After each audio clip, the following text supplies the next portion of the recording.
Good morning, everybody. Welcome to the December 4R webinar. My name is Ben Hushen. I'm the current chair of the Mid-Atlantic 4R, and we are excited to have you here. Perfect day.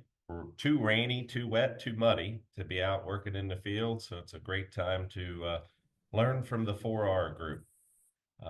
Again, thank you for joining. The Mid-Atlantic 4R Nutrient Stewardship Association is a nonprofit with a mission to empower trusted advisors to ensure that every nutrient application in the Mid-Atlantic region is applied with the right source, right place, right time, and to benefit the farmers, the environment, and the society.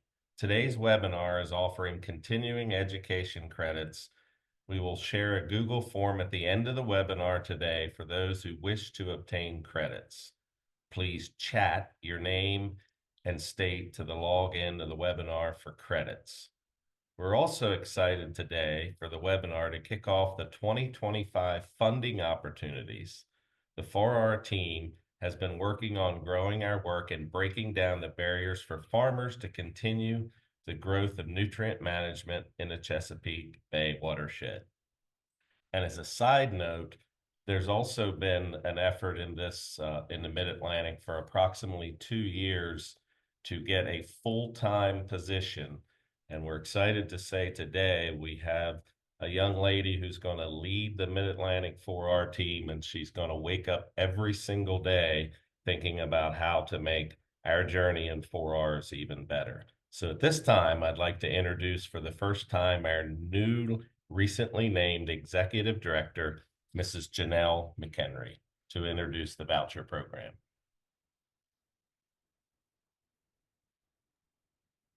Good morning, and thank you so much, Ben. Thank you, everyone, for joining us. It has been an extreme pleasure to be working closely with the Mid-Atlantic 4R team as the project manager. I am very excited to transition fully to the Mid-Atlantic 4R team and the future of the program. I was raised on a poultry and grain farm in Queen Anne's County, Maryland. In 2014, I served as Maryland's FFA state president, and in 2015, I served as Miss Maryland Agriculture, and those opportunities allowed me to find my place in the agriculture industry. After graduating the University of Delaware with a dual bachelor's degree, I was very fortunate to start my career with Thompson Ag Consulting, serving a number of agricultural organizations.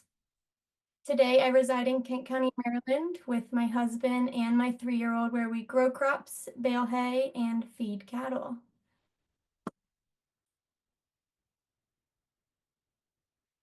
So to start off, our voucher program began with a Chesapeake Bay Trust grant, where we funded 12 vouchers in Harford and Cecil County in 2021. The program was a huge success and is our current best path forward at this time for the 4R Alliance. So the purpose of our voucher program is to allow farmers and their trusted advisor to plan precision nutrient management that is most appropriate for one's adoption journey. Therefore, from the 12 vouchers, practices included developing subfield management zones, rezoning based on soil characters and/or yield history, utilizing the in-season nitrogen management tool, and also utilizing variable rate application of nitrogen, phosphorus, potassium, and/or sulfur. So out of those vouchers, implementation was not required, but from a follow-up interview, we found that farmers implemented the planned practices on 2,464 acres. So very excited to see that result from that first-time voucher program. We also held an in-person field day that fall, which allowed us to share about the program more in depth and hear about what was done.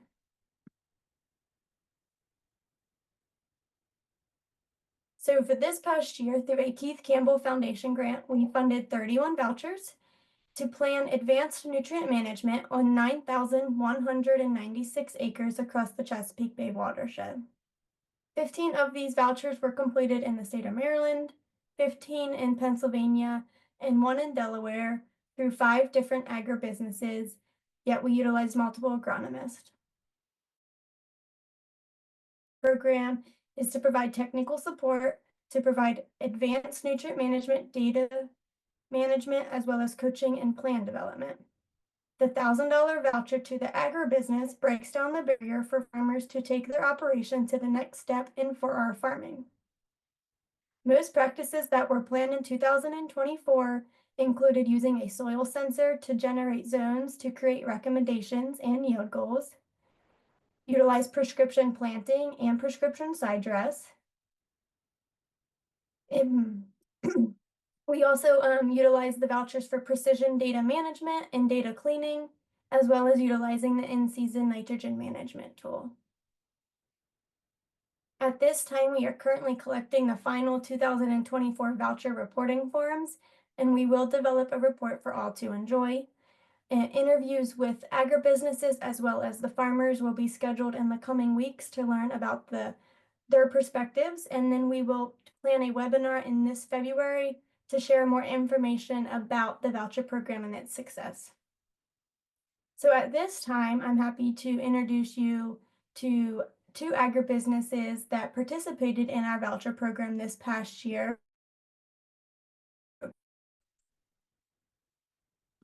All right. At first, we have Eric Rosenbaum with Rose Tree Consulting.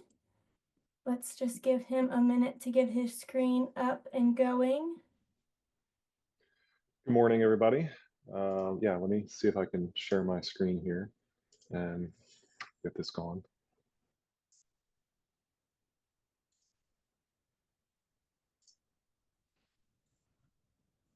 All right, Janelle, can you see that? Yep, it looks good.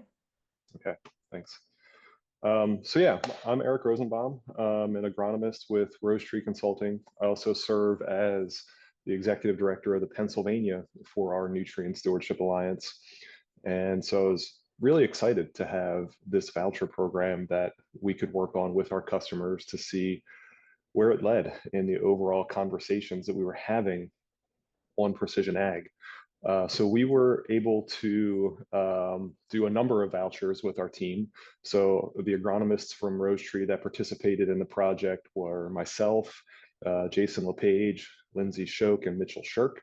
They're all on the call today. So if you have questions for them, I'm sure they would love to jump in and answer.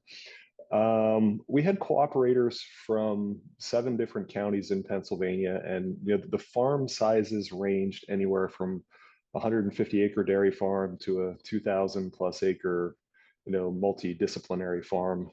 So we really had a range of participants in the program, which allowed us to kind of hone in on different things and different needs that each customer had within precision ag. What we found our cooperators wanted in the project, and this kind of goes from what they wanted most to maybe what they didn't want a lot of. Almost all of the vouchers that we worked on, these farms wanted us to help them clean up their data. They wanted us to give them direction on where they should go with precision ag and how to use it. They wanted to be able to do proof of concept things. They wanted to make sure that we could build a prescription within our system that they had trust and confidence in, and that we could move that prescription out into their equipment and have their equipment read it and implement it. And they wanted to do it on 1 or 2 fields just to make sure that everything worked before they went and did a lot of variable rate on the majority of their acres. We had a handful that wanted us to come in and really fix fertility issues. And we did have 2, I believe it was 2, it could have been more, that we ended up doing variable rate seeding and nitrogen for through as kind of an addition to the voucher, right? We used the voucher to bring all the data in and create subfield zones. And then once the voucher was complete, these customers wanted to take the next step and do implementation. So we were able to do some variable rate seeding and some variable rate nitrogen for them. I think the one thing I was thankful for in this program, aside from just the ability to use the voucher to go out and have some fairly in-depth conversations with our customers, it was a great team building exercise for our Rose Tree team that we were able to bounce ideas off each other and just learn. And it really turned out to be a great project for us as an organization. So I want to share 2 sites with you. This first site is a site that our agronomist Jason LePage and myself both worked on, and we kind of collaborated to build this voucher with the customer. When we initially met with them, the project goal was really just data management to see that we could bring all their data into one place and clean it up and turn it into something useful that they can make decisions with it. Because up until this point, they had a lot of data, but they really weren't using it to make any decisions. They weren't looking at it for subfield management, and we wanted to bring them kind of in that direction. So they're a 2,000 acre farm. We used the voucher on 88 acres, but it allowed us to have some great in-depth conversations with the farm and kind of move them along. This was one of the farms where we were able to build a variable rate prescription, and the farm kind of wants us to use this information to move towards subfield economics as we're able to do more voucher type work with them. So life before the voucher on this farm, this is one field, but you had a number of different polygons that created this field. And how they were managing data in the past is each individual polygon was its own field. So if you wanted to see what was going on in the northwestern field, you had to click on that field, go into it, look at the data, and then you had to move out of that field and then move into the next field and then look at that data. And you couldn't look at both of the fields at the same time. You could only look at one at the same time. So it was a lot of clicking back and forth to try to see all of the data that was going on within this field. And it was very difficult for them to make any sense of spatial variability within this larger field. A little bit of background, this area, this is a grass waterway coming down here. This is a grass waterway. This is a grass waterway, and this is a grass terrace. So there are legitimate reasons why they had these fields broken out into polygons, but it's just from a information and data management and making precision ag decisions, it just didn't make sense. So the first thing that we did is we combined polygons. So we spent a lot of time just combining all their layers and combining their field boundaries to make really to provide more clarity on what they were seeing with their field sizes. Made it easier to visualize, made it easier to make decisions. Certainly makes implementation a lot easier when you can just click on a larger field and do all of your variable rate applications instead of moving into one polygon and then moving back out and moving into a separate polygon. So just ease of information was important. Next thing that we ended up doing is we made multi-year yield analysis from their yield data. We really tried to focus on just using quality yield data. You know, not all yield data is good yield data. You might look at 5 years worth of yield data, and if you can get 3 layers that make sense, that was good. So we really worked with them to refine the quality of the data that we could use to create multi-year yield analysis. And you know, what we kind of learned as a team is that once you create those multi-year yield analysis, it really should correlate very strongly to what the farmer knows about the field. And you should be able to verify it. And this was a tool that our agronomist, Mitchell Shirk, had taught us how to do, where once you create your multi-year yield analysis, you can go in and you can compare that multi-year yield analysis to each individual layer that you used to create the multi-year layer. And so it allows you to go in and just verify and refine your zone limits to make sure that there's enough yield differentiation between zones to make it worth your while to pull out areas as separate zones. So it was really helpful for us to put in some kind of just oversight or some kind of a verification process for us to know that the zones we're putting together are good and that they're not errant in some way, shape, or form. But once we were able to do the multi-year yield analysis and put it through a verification process, we were ready for implementation, you know, depending on what that implementation looked like.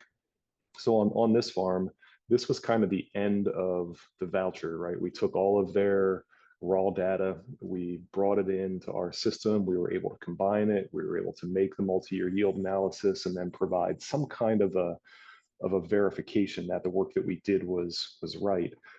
This farm wanted to take it to the next step. And so this is what their soil testing layer looks like, to go out and soil test these layers. And then we were able to create some variable rate seeding for them as well, that they could do variable rate seeding. So um, thankfully that we were able to make the variable rate seeding and then push it into their system, and it worked. There can be a lot of frustration when you're moving information in and out of different systems and trying to get the same language across monitors and controllers and everything else, which is why we like to do a proof of concept on 1 or 2 fields before we go crazy and do a lot. The feedback that we got from this farm is that they were ready for variable rate seeding. They invested in a planter. They wanted to use it to see if they could work. They really wanted to dive into some subfield profitability to create profitability maps, which I think is the next step for us. And interestingly enough, the one question that they had is, how does it relate to their nutrient management plan? When you're a CAFO, when you're an Act 38 operation in the state of Pennsylvania and you're regulated on nutrient management, how can we use precision ag, multi-year yield analysis to create a better plan that works better for what they want to do? So that was site one. The second site that we did work on was also in Lancaster County. They had slightly different goals. They didn't have the ability to do any kind of variable rate seeding. Their planter was not set up for it. And initially, when we first started working with them a number of years ago, they were very protective of their data. And to move from being super protective of your data to where you're willing to participate in a voucher program and that data gets seen by 70 some people on a webinar is a big change. And so we were very, very thankful to work with them over the last number of years to bring their data in and try to do something with it. And so this is the field that we worked on. There again, they farm 500-600 acres. We just did the voucher on 2 fields because we wanted that in-depth conversation. We wanted to make sure that they understood what we were doing, that we could build trust with them and our ability to manage their data and turn it into something that is going to be profitable. And so here's life before the voucher, right? You've got your 2022 corn, your 2021 wheat, and your 2020 soybeans. And when you look at those maps, you can certainly start to pull out consistent variability across the years, right? You've got this one section down here that seems to always come up a little bit low, and you've got this area up in the north that also always seems to come up low. And then besides that, you do have year-to-year variability throughout the field that maybe you want to go back in and capture.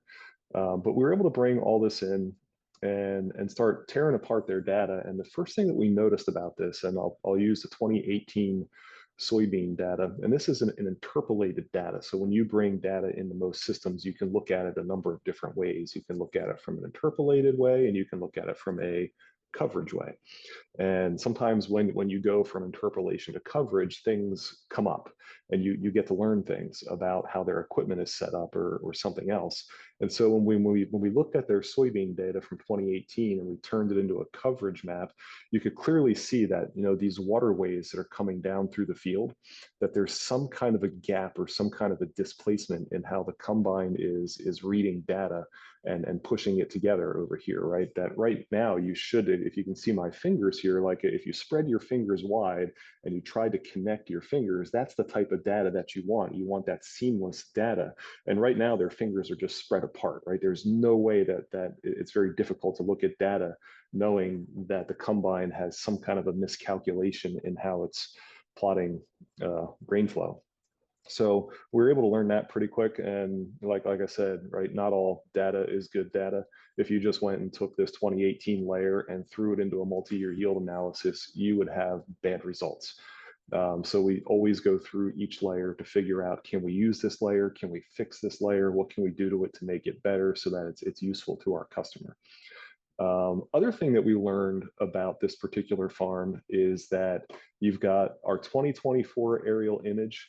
And I don't know if it's just something that is unique to Pennsylvania, or if you see it in Maryland and Delaware too.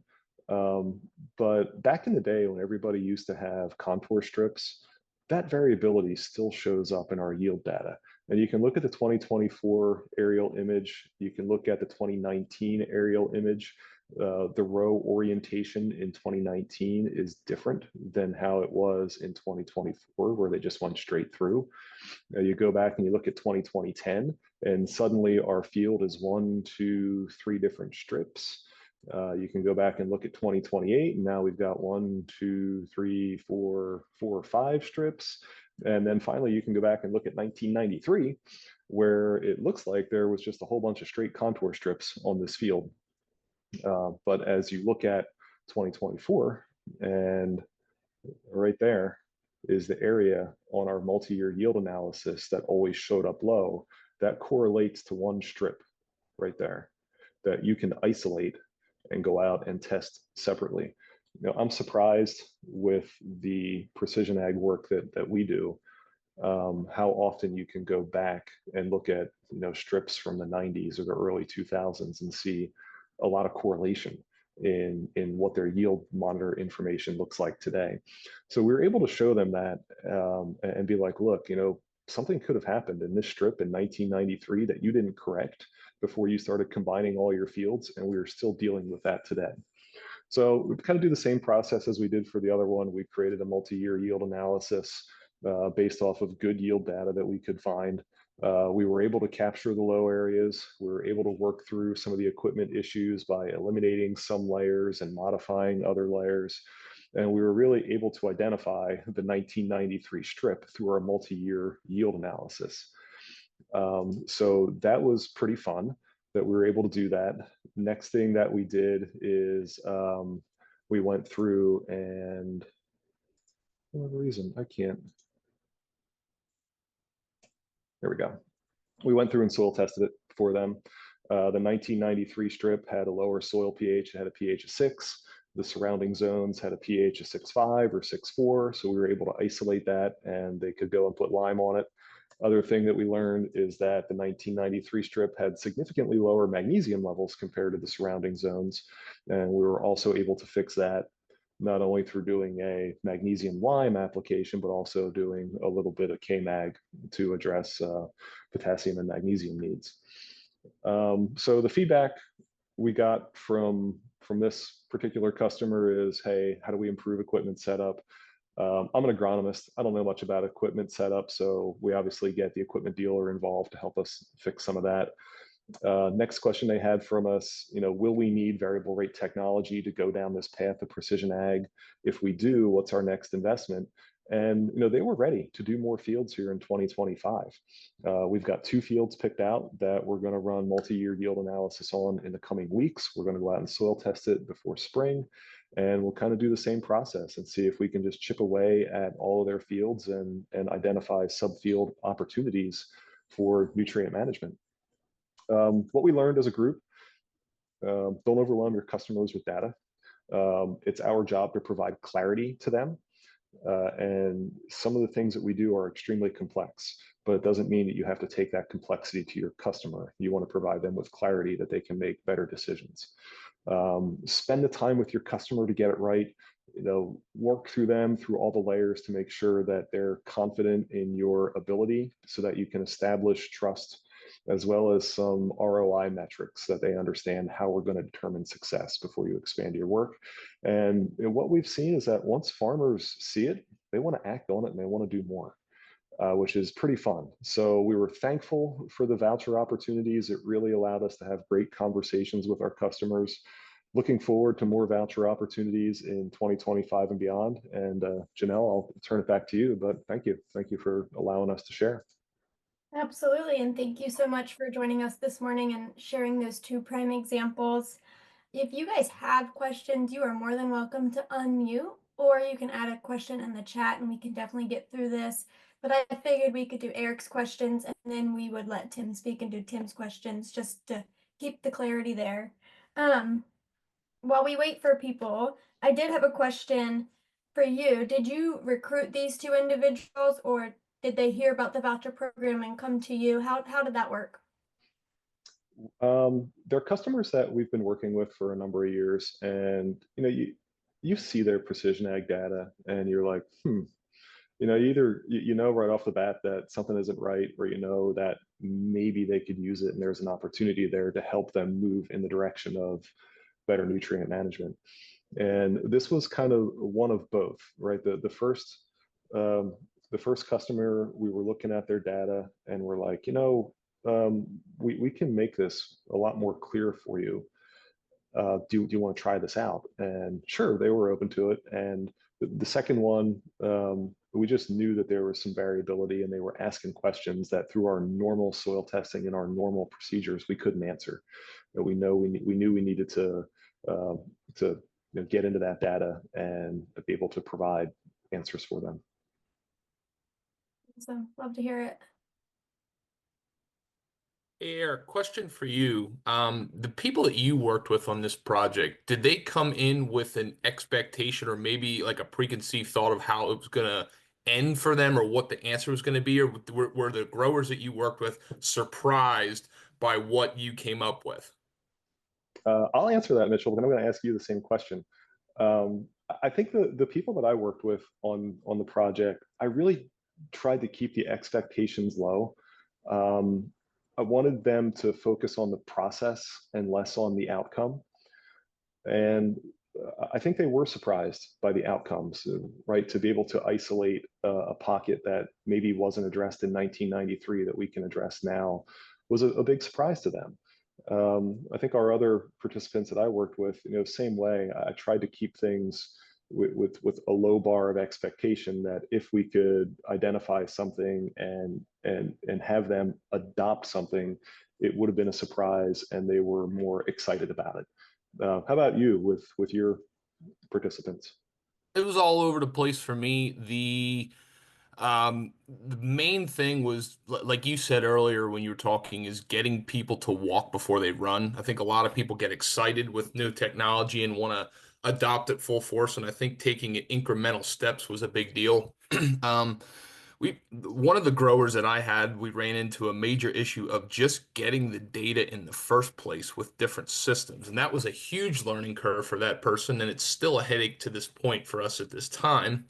Um, the majority of the people, I think, were expecting results that were going to be drastic in fertility, and sometimes the answers that we got in the fields they chose were not necessarily drastic in fertility, but maybe it was more decisions of how we're going to change our planting or how we're going to change our field layout. Sometimes it was um, a wildlife thing that we ended up having to change our field structure, or maybe it made sense to change your field borders a little bit, stuff like that. So there was a drastic difference for me across all those people. Yeah, I would agree. I mean, Jason had a York County cooperator that we went to do the voucher on one of their fields. The row orientations were laid out for conservation with a lot of contour strips and farming on the contour, like really, really close to contour. And so you had a lot of point rows, and you had rows that were at 90-degree angles, and that data was bad. It was really, really difficult to use something like that, which I think was a learning thing. I didn't realize that when you set up strips for conservation, that you could be shooting yourself in the foot for quality data. Absolutely. Very interesting. Thank you, Mitchell, for that question. And both of your inputs was also a huge bonus. Eric, we have a question in the chat from Tim. How do you determine the number of zones per field? Do you need a specified 5, 10, 20 bushel difference between each zone? No. So I think each of us probably do it a little bit differently, Tim. But what I'll do is I'll go in and I'll create 10 zones in a field, right? I'm going to take that multi-year yield layer and I'm going to parse it out into 10 zones because I want to see the variability across the landscape. And then I'll go through and I'll start combining those zones or those sub-polygons into larger groupings that make sense. And so I go into it knowing that I want to create the messiest map initially that I possibly can, so that I can go back through and refine it and clarify it through my knowledge of the field, through the farmer's knowledge of the field. And then once we get that broken down and we kind of clean up that messy map, then we're going to go back through and figure out what the bushel differences are. But I don't know that there really is a bushel difference thing, because like as Mitchell had said, yield might not be and fertility might not be a differentiator here. You may be looking at drainage, you may be looking at a north facing slope versus a south facing slope, you may be looking at other things that are going to differentiate that zone boundary other than yield. Thank you, Eric. Any follow-up to that, Tim, or are there any other questions? You're welcome to put them in the chat or unmute.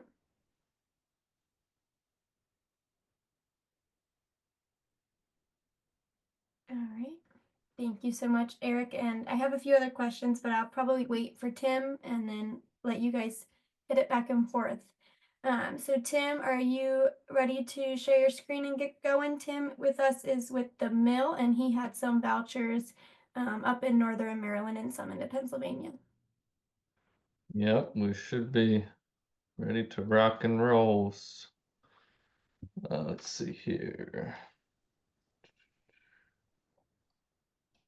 Make sure I get the proper part of the slideshow to show up.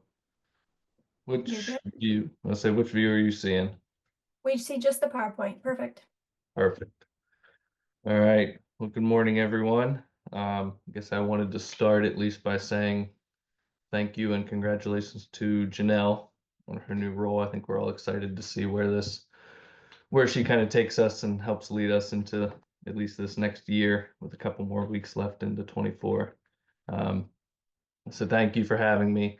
I am Tim Hushin. I am the Sustainable Ag Tech Director at the mill, and we are a family-owned local independent ag retailer. Operate primarily right along that Mason-Dixon line, Maryland and Pennsylvania. And we were able to originally be a part of the pilot project, the pilot voucher program, back in, I think that was 21. So we at least had a little bit of a heads up. Our team kind of knew what the vouchers were all about and had a little bit of a kind of background as far as what expectations should be for the growers and also ourselves within the company coming into this year. And most of the vouchers that our crew was able to get out this past year kind of fell into these two different buckets.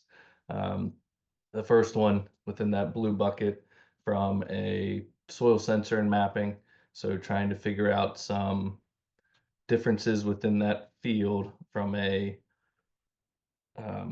soil perspective. So think about your traditional soil Surgo maps. We're trying to just take this dual soil sensor similar to a Varus machine, take electrical conductivity to identify that different soil composition within the field and figure out what those differences may be and how they could influence not only crop productivity, but also nutrient availability. And so from that mapping, we're able to then generate that variable rate phosphorus, potassium, and lime recommendation. That was the majority of our growers this past year, kind of fell into that.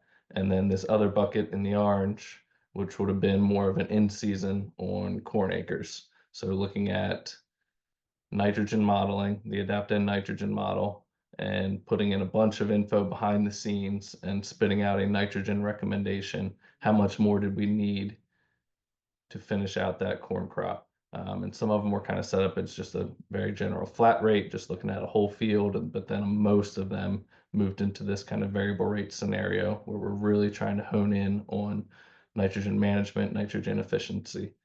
And because these growers they wanted to make more informed fertility decisions. They wanted to efficiently allocate their input dollars with input costs and where the grain markets were. So it was really interesting just to see kind of where each grower kind of fell once we kind of presented out what all options were available that they could potentially take advantage of, what we could kind of dream up.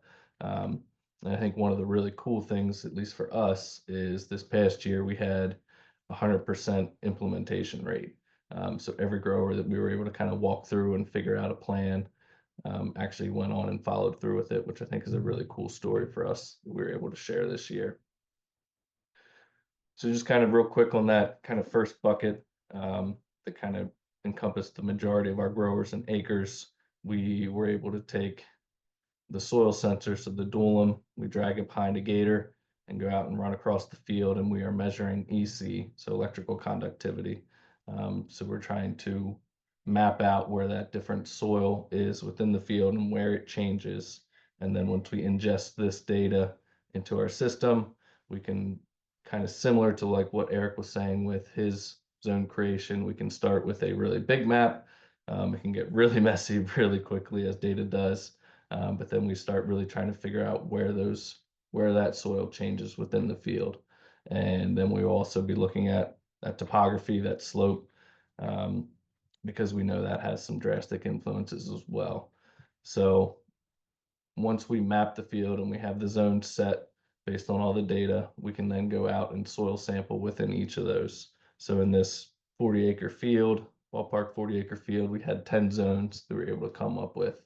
And across all of the acres that we've ran over the last, well, what is it, 6, 8 years, we average about 3.5 acres per zone.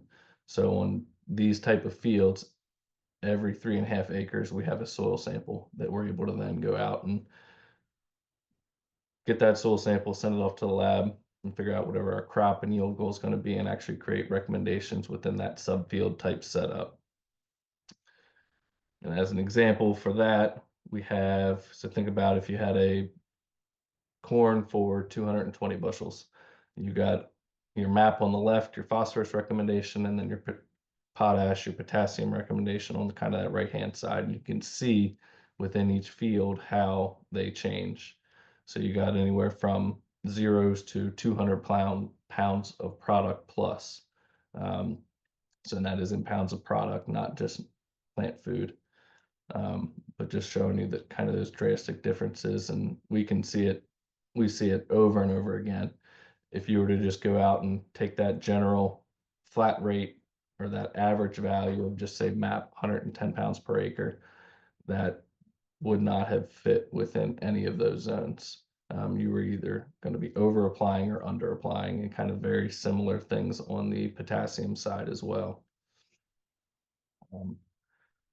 So then just as that was kind of just a very quick overview of kind of what most of those growers had done from that side. But then when we jump over into the other bucket, more in season, more corn focused, we're looking at variable rate nitrogen management, and that is using the nitrogen model, which the adaptive nitrogen model is driven by land management. It's driven by your soil reports, your crop inputs, any of your anything that kind of we just talked about from that zone type of setup too, whether it's a yield goal, whether it's your organic matter, pH, whatever it is, all this gets plugged into the model.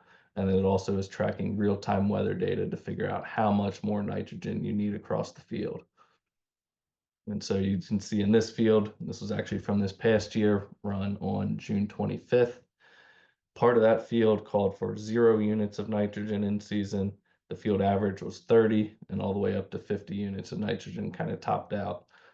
So the grower was able to see this report and figure out if he was going to actually apply the variable rate or just kind of figure out how it was going to influence his nitrogen decisions in season when we got to that top dress, side dress timing. And this is a very powerful agronomic tool that you can see down. You'll see in that image, you'll see those little kind of like grid cells. So each cell is set up in about a 60 by 60. So you're less than 1/10 of an acre. You're kind of taking those inputs, whether it's organic matter yield goal, whether it's your cover crop info, any and all nitrogen that may have been applied. So even if you variable rated your MAP application pre-plant, we can still figure out how much of that nitrogen value we can attribute to each of those different little grid cells. And this grower is actually on the call today, and he was part of one of our vouchers for this past year. So I think I'm going to bring Mike on to kind of go over what his experience was, kind of how he thought this past year went, and just kind of share what all kind of brought him to thinking about the voucher and using the voucher, because I think you all would probably rather hear from his side um, much more than you would just hearing me talk about it. So, Mr. Mike, if you want to jump in. Yeah, good morning, everybody. Mike Harrison. I farm with my father in Woodbine, Maryland. We got about 800 acres of corn, wheat, soybeans, and a few head of Angus cattle.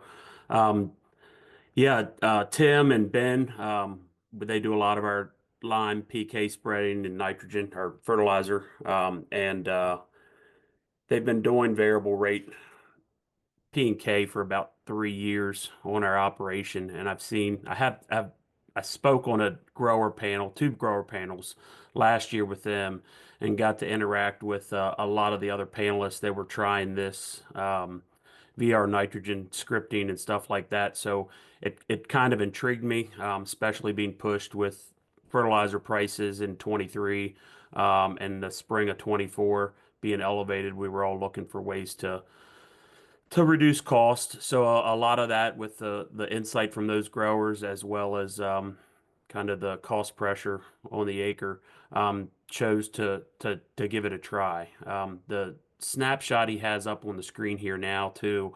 I'm a member of the Maryland Grain Producers, and we have some on-farm trialing that we do. And this year chose to do basically a replicated study on these VR nitrogen management. So there's four different nitrogen modeling scripts in this field, and this is all based off of side dress nitrogen differences. So what we did here with the University of Maryland is on either side of that plot, you can see it. They basically hand fertilized at zero nitrogen. 65% of recommendation, 90% of recommendation, 150 of recommendation, and 100. So you can see kind of the blocks on either side, kind of the northwest portion of that field, and then the bottom half. They had their basic checks on there. And then everything in the middle, we used a VR script with a T40 drone and basically applied the recommended nitrogen levels for each of the different models. So I think there was a NDVI model, there was the Mills prescription model, as well as just kind of the base rate strips of what the Maryland Nutrient Management recommendations would be for basically a pound of nitrogen per bushel of corn. So within this, I haven't seen exactly the final results from Nicole, but they have shared some preliminary stuff with me before statistics and all were run on it. And it looks like there was, I don't think I left much on the table with any of the scripts, and definitely had a lot of cost savings with the nitrogen that I put down on those fields. One caveat I think that is the unknown in there when we were combining this field, the plant health on the higher nitrogen level strips were definitely better. So I think that needs to be a part of the conversation too with, I mean, if you're basically borderline on just giving that plant enough nitrogen to get through the season, I see there could be some standability issues or that cannibalization moving forward. But I definitely think between Eric and Tim, I think there's definitely a plan. And if we can get more companies involved to make this easier for the growers, I think this whole putting the right fertilizer, the right place, the right time is a huge benefit to growers' bottom line as well as their yield. Mhm. And I ran this on all 300 acres of corn this year with Tim. Um, I did, I guess, a couple bullet points that I see that I would change for next year. I ran some, basically, I used my APH yields with kind of some trend line yield growth in there for the um, yield goals on the field. And then I went through and just basically use my own judgment as to the yield zones within the fields. And then I told Tim earlier when we were talking on the phone, I think I underestimated the amount of yield in the high management levels within those fields compared to areas along the borders where deer or other factors play into that yield loss. And for example, I went back in and just pulled the yield report within the prescription zone. So my average field size is about 15 acres. So I try to create three zones in the fields that are probably 10 acre plus. a high level, medium level, and a low level. And what I do is I create the zones off of our Bayer's Field View platform that brings in field health imagery, yield analysis, yield zones, and I mean it's just a quick and easy way to create management zones in the field. And then we went out and sampled, um, soil sampled those different zones, and then we create those we keep those management zones for about 3 years until we go back into corn again and create a variable rate seeding script, PK, lime, and now into nitrogen. But just pulling those zones in those high, medium, and low level treatments for a field that was basically had a yield goal of 245. My recommendations to Tim were 255 for the high range, 235 for the medium, and 215 for the low. When in 2022 and 2023, those fields averaged about 270 in the high, and 191 in the low. So I think going in a little bit more in depth on the regions within the field and seeing what the true potential um, is going to help me out. It's going to take a little bit more time, but now that I know how much that influences basically the recommendations on fertilizer for those zones, hopefully it'll be better moving forward. Yeah, and that's kind of, I was just going to wrap it up or not wrap it up, but bring it back around. So you were already doing kind of the zone soil sampling. You were already doing some variable rate lime, phosphorus, potassium. You talked about that, plus also variable rate seeding. But the voucher is kind of where you used for your variable rate nitrogen piece. So you kind of were able to add, I don't want to say the last piece of the puzzle, but you're able to kind of just add that into it and try it out. And you've already, before we've really had a whole lot of time to do a big debrief, just you and I, you've already kind of are thinking about how we can change and how we can adapt for this coming year.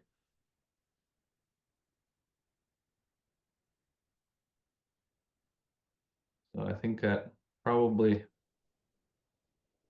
Yeah, has those questions. that was great. Thank you both, Mike and Tim, for sharing your experience. As previous, if you have questions, you're welcome to unmute or you can throw them in the chat box. One question that I have for you guys, as well as Eric, and if Mitchell would like to chime in, more than welcome. Would you say that the biggest barrier is the equipment to make that next step in for our nutrient management, or is there another barrier that we should be aware of and consider? You want to go first or me, Mike? I would say the biggest barrier with the growers that I deal with in my job and former um, kind of field sales stuff is just that mind barrier of how do I do all this data? How do I get it done? And I can tell you that Tim and Joe at the mill, and I'm sure Eric's the same way, they make it so easy. And being able to adapt on the season. I mean, July when we were getting ready to side dress, it was like, do we even bother putting any nitrogen out? And we could tweak the prescriptions, and they do a lot of the application for us. So that's kind of an easy button with the equipment for that. But I think that's the biggest barrier is I don't know how to do it. I don't have time, but I would jump on with any of these guys to do a voucher to show you can. Yeah, and I mean if you don't have the equipment, of course that's going to be your biggest barrier. But if you already have the equipment, or if you know someone, you work with another retailer that may have it, then they can do that for you. But my head jumped right to what Mike just kind of covered, is that data. And I think as Eric said earlier, you can overload people with data. It is so easy to do. So it's just understanding that you need the right kind of data. It needs to be quality data. And then finding a person who understands it and can dig through it and figure out what actually is worthwhile to use and actually make decisions off of. So I think that data piece is just as important, if not more. All Yeah, right, Eric, shaking his head.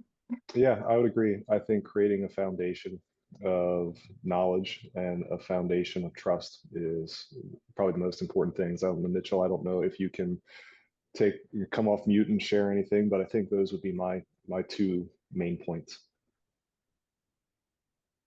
Yeah, you guys hit everything on the head from my point of view. The only thing I would say that I would say I ran into and continue to run into is, Eric shared the way we were developing some of the zones for growers is through yield data. And sometimes transferring data from one monitor to another software and stuff like that, sometimes that just gets a little messy and a little bit of a headache. Especially when you have a grower who might have the capability of variable rate seeding, variable rate fertilizer applications, but all their data is collected in a custom harvester combine. And, having a relationship with a custom harvester, making sure that that data flow goes, that can just be a hang up and just requires a little bit more forefront on our workload maybe than it does the growers. But that's probably the only other thing I would add to that. That's awesome. Thank you both, and or thank you all for that answer. I'm gonna give someone else a few minutes if they have a question.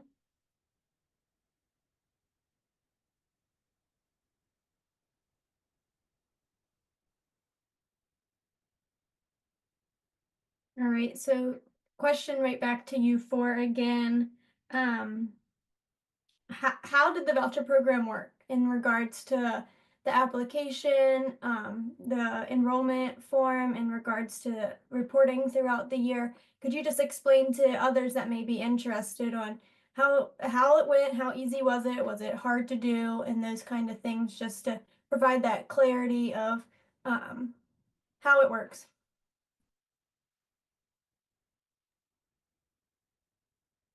I think Uh, easy would probably be a very simple answer. It's a very smooth enrollment. It's very smooth. You just need your nutrient management plan, just the or not even the plan, just the certification page, especially in Maryland, just to show that you are in line, everything is good.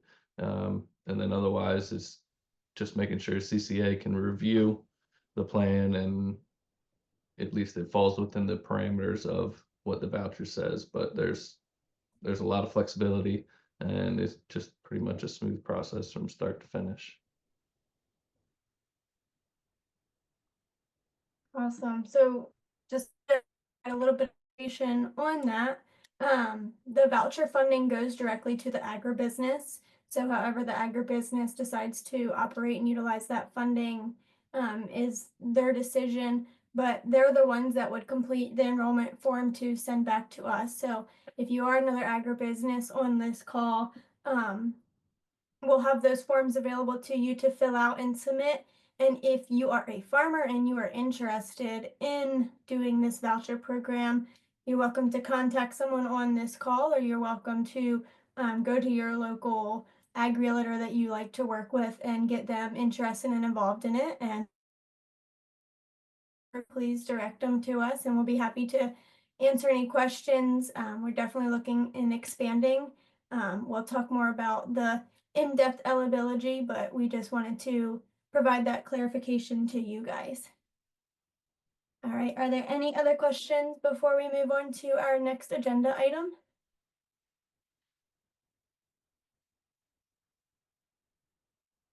All right. So next, I will be touching base on our previous programs and then the opportunities that we have available upcoming.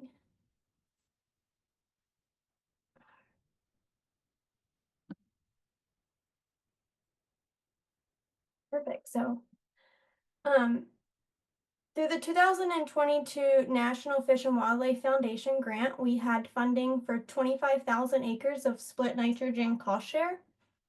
So after 3 years of implementation and results, we grew our cost share program for the final year to include funding to test out biologicals. So similar situation of regards to a control strip and testing products at an unbiased opinion so that we can provide you guys with results on how these products are working. These results will be available at our February webinar as well. We are still collecting that data and getting everything together. Did combine some data here from the 2020 to 2023 cost share that we have completed. The purpose of providing our cost share is to break down the barrier to 4R adoption, therefore choosing the right time to fertilize crops to match the nutrient supply to crop uptake is one of the 4Rs of nutrient management.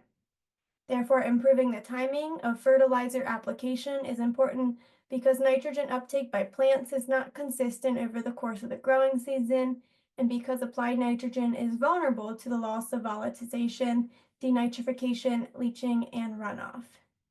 Therefore, splitting our nitrogen application on corn crop rather than applying it all at planting supports crop yield and reduces N losses. So with that being said, about 25% of the total seasonal uptake of nitrogen is absorbed in a 2-week period between V6 and V12, an ideal time to side dress and support rapid growth. Then about 40% of the total seasonal uptake of nitrogen is taken up by the plant between V12 and VT stage.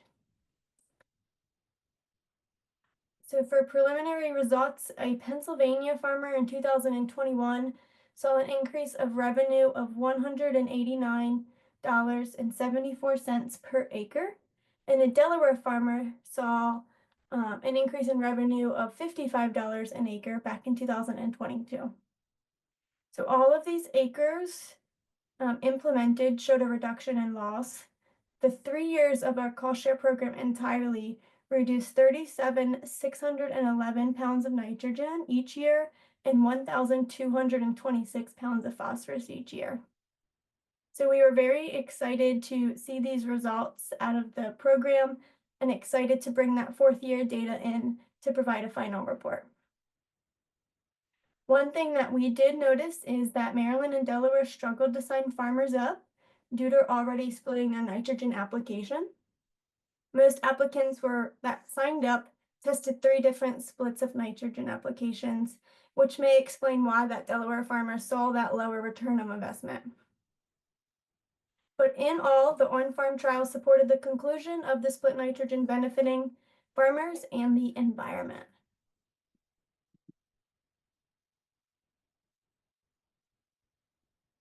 All right, so for 2025 opportunities, the Mid-Atlantic 4R team is offering 30 total vouchers for 2025 for our growing season.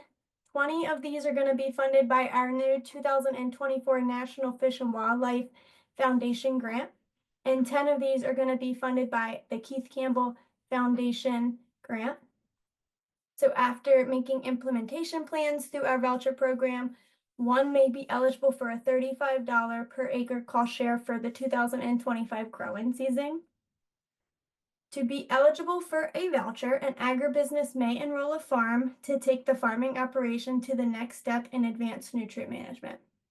This practice must be new to the farmer. Each farm must comply with a nutrient management plan, so that's different for each state. Each farm must be in the Chesapeake. And then this year's voucher and cost share is not limited to just corn. It can be utilized on any crop. Therefore, we are working on opportunities with winter crops this coming next growing season. And then, as Tim mentioned, each agribusiness must have a CCA review the application. So you don't have to be a CCA to do the voucher and run the voucher, just having a CCA overview it. Each application must provide the final plan from the voucher and be willing to be interviewed. The voucher may not be used to purchase technical support to write a nutrient management plan, equipment, supplies, or software. The data will be collected by the Mid-Atlantic 4R team and then utilized on continuing our work with all your personal and identifying information redacted, similar to the presentations that we saw today. We will allow 8 vouchers per agribusiness until December 31st, and then the remaining vouchers will be available on a first-come, first-served basis. If one is interested in the cost share, paperwork must be turned in 30 days before implementation. So the final details are forthcoming when the practices allowed with the cost share, and we hope to have that to you in the coming. All right. Are there any questions about the 2025 voucher program and or the 2025 call share.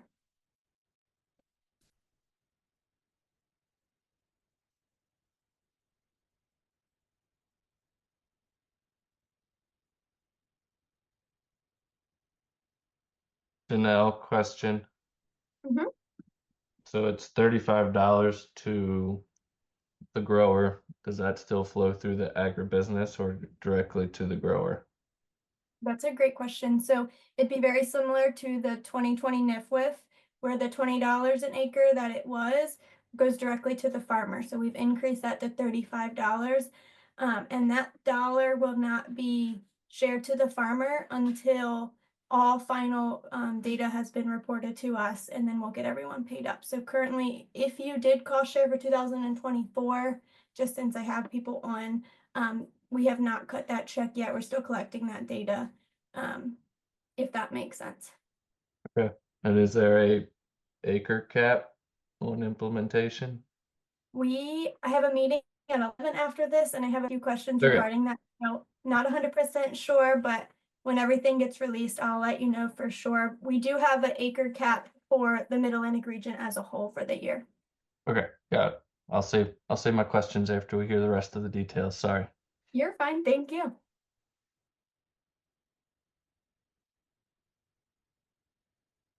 Any other questions about the upcoming opportunities from the 4R Alliance?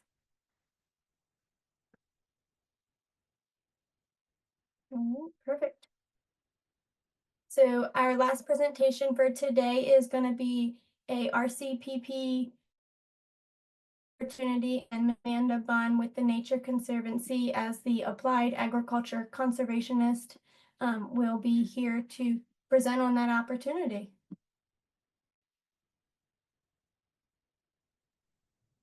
All right, I'm going to keep my camera off because I seem to be having some connectivity issues, so let's hope that doesn't cause a problem. So yeah, I'm presenting on a TNC project that's done in partnership with the NRCS Regional Conservation Partnership Program, as well as Willard, Growmark, MDA, NC State, a couple others here and there. So what we are doing, as it says, is scaling the adoption of adaptive nitrogen management using low-cost cover crop imaging and nitrogen crediting technology. So I figured I would start out with kind of why are we doing this? How did we get here? I don't think it's a surprise to anyone that cover crop stands are highly variable, whether that be single species or multi-species, but kind of especially multi-species cover crop. And we don't necessarily know how to account for that in the upcoming or the subsequent crop season. There's not really an accessible tool for farmers to use to estimate nitrogen availability, whether that's through tie-up or fixation.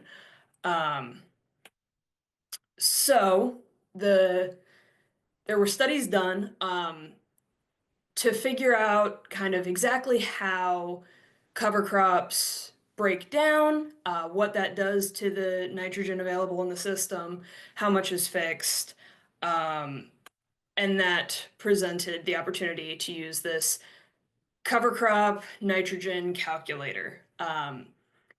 And as you can see from the slide, it requires a lot of information. You need to know your soil, organic matter, bulk density, and you also need to know a lot of the tissue test information from your cover crop. So it takes a very specific farmer who's going to go out and take a representative sample of every field, every cover crop, and send that in. And it still doesn't really get at that in-field variability piece because that would be a lot of soil and tissue testing if you looked at every piece of the field that looks a little different through these analyses.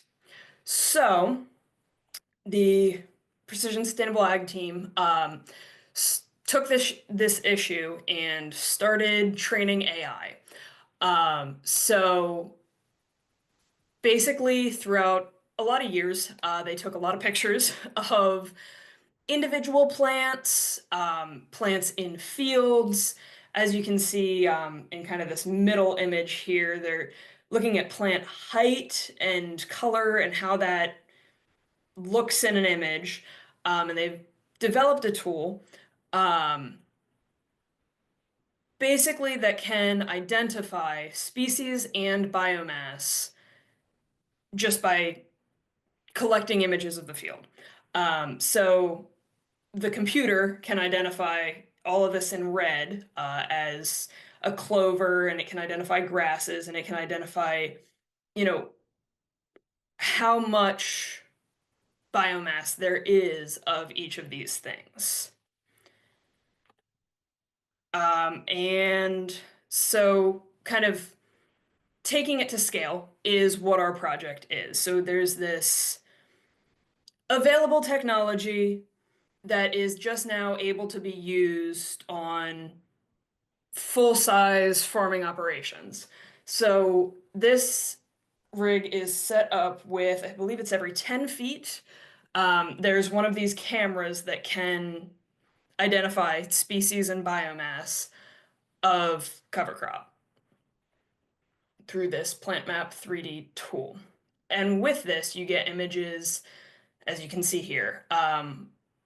Now the percent observed is kind of the scale we're using here, but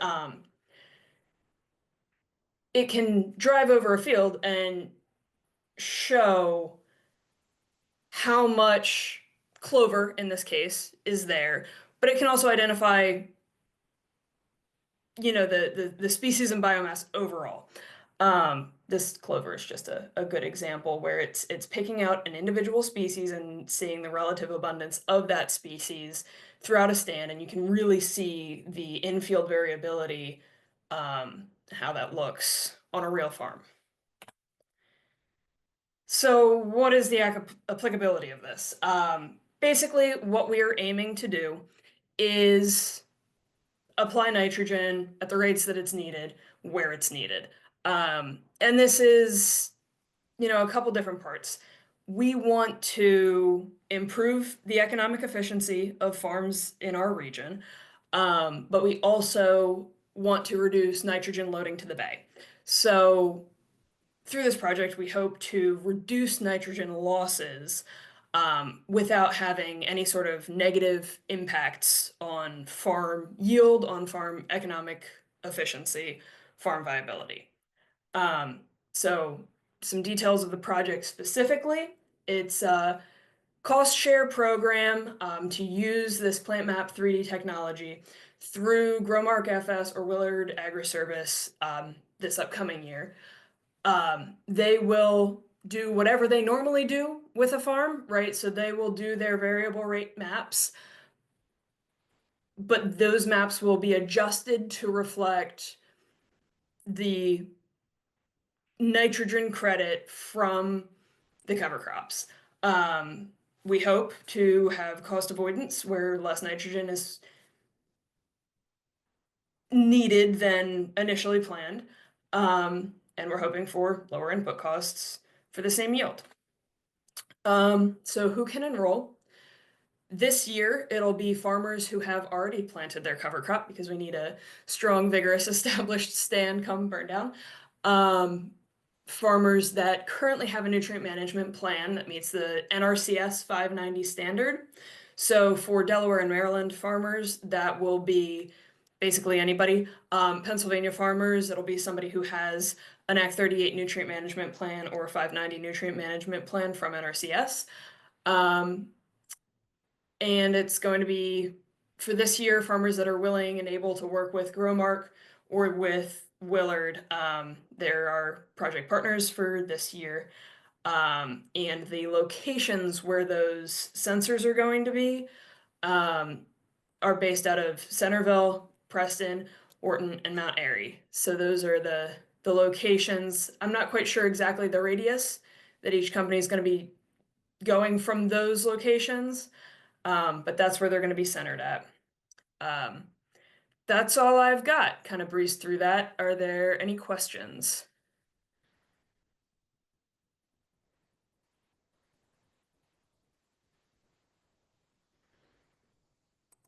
Right, if you have any questions, you're welcome to put them in the chat or unmute and ask. Thank you, Amanda, for that presentation. I noticed, like you said, that the equipment there is mainly put into Maryland. You're not sure the radius of that traveling.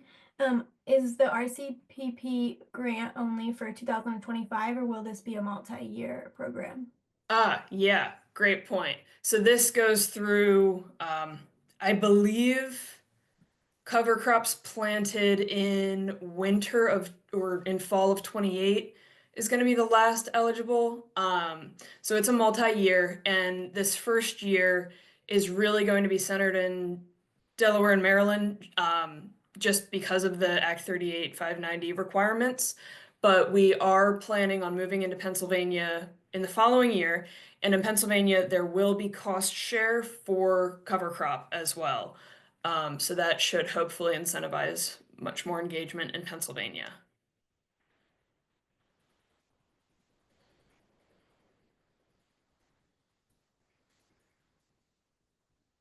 And then if I understand correctly, there is cost share available, but it all reflects on your yield, your return on investment.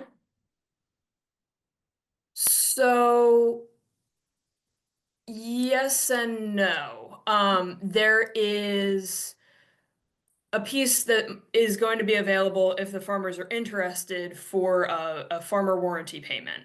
So that's if they're demonstrating economic losses due to participation in the project, we'll have a warranty for that.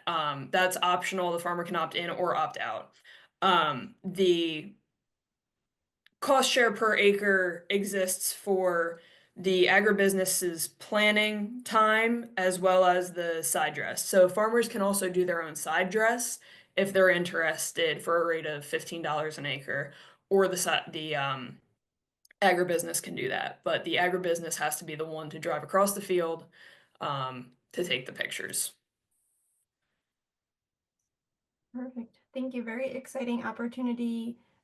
As someone who has multi-species cover crops, so excited to see how this works and how it continues to grow. And I appreciate you guys coming on today to share about that opportunity. We do have the links of this grant currently available on our website. So please share it within your retail companies here. We'd love to get the word out and continue to spread it. Is there a cap on acres for this year per farmer, or is that just dependent? I don't think we've talked about a cap for this year. I might be off on that, but we're actually the bigger focus is the acreage minimum.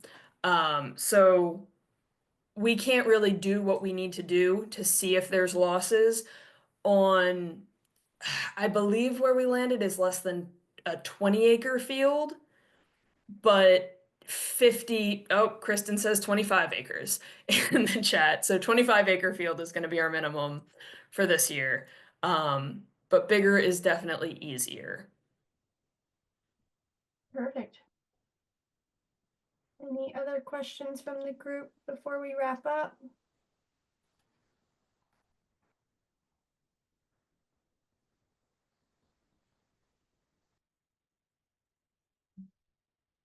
Well, thank you all again for joining us here this morning.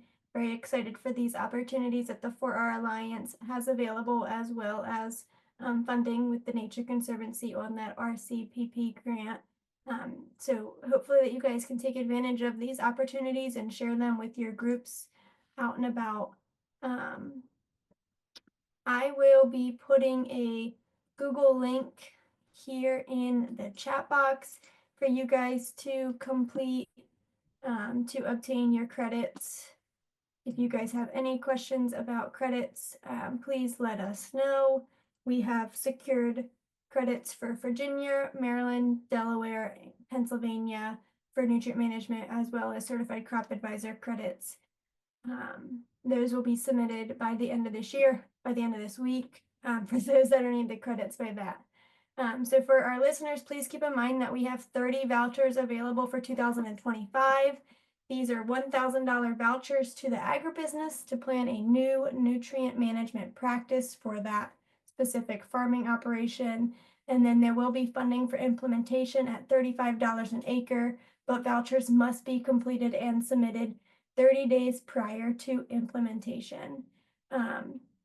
With that being said, please keep an eye on our website. We will follow up in an email with those resources to get them out and about. And keep in mind that each agribusiness will be allowed to have 8 vouchers, and then they will be first come, first served starting January 1st to take advantage of that deadline. And we also have that funding for the multi-species cover crop on that corn that Amanda just touched base on. So everything will be available on our website. Please keep an eye out for our February webinar. We're excited to share the results on the voucher program as well as the cost share program that we have implemented. And if you have further questions, you can always reach out to me. My contact information is on the screen, and I will be available to assist you. Thank you all for your support during the transition, and I'm excited to continue to serve the Mid-Atlantic 4R every day. Credits are in. Thank you again for joining, and we will follow up. I will keep the webinar up for a few more minutes for those putting their stuff in the chat box. Thank you all again. Have a good day.